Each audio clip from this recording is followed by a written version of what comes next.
one thing that I think we've lost over the time, over the last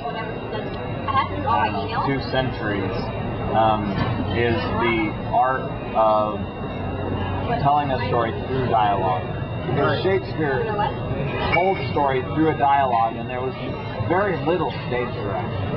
And yet you have an understanding, you know what's going on, and you know the blocking. And you understand the motivation of the characters through their dialogue.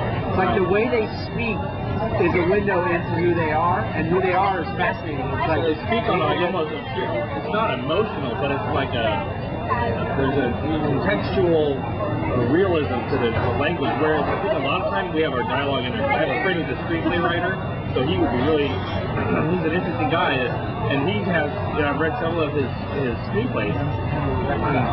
When you look at the dialogue, it's very, well, partly it's screenplay writing, so it's a little choppier, but it's just the way that we communicate in our culture isn't nearly as fluid. It's not, there's a lot of starting conversation. Even Shakespeare's fools and knaves are wittier than anyone that I know. Right. Which, they're pretty much fabrications. They're not really realistic. Right. But it's the art and the beauty of their speech that's lost. Right. And Does anybody have a challenge? Who describes nothing and tells all through the speech, and he advances a plot in lightning speed through people's dialogue. Right. Dickens is the complete opposite. He'll describe everything. Describes down to the shape and the softness of the apple. That's right. And you're waiting. What the hell does anyone think about the apple? Like, talk about it, for heaven's sakes. Somebody actually have a conversation, and he'll just describe and describe and describe, and it slows the plot down. And I think that's why I would rather read a play than I would read a novel.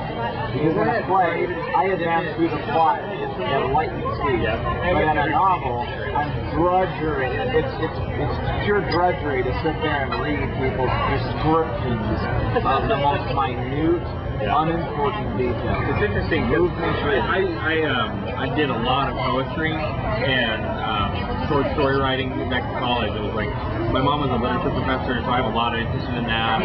So the idea of, in particular poetry, the way that you can use detail in a very sharp, pointed way to progress ideas in a very concise way.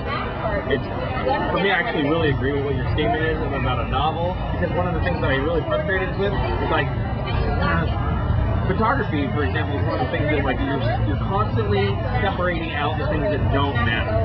You know what I mean? And you just get down to the point. Like, what's the point? Just tell me exactly what you mean to say.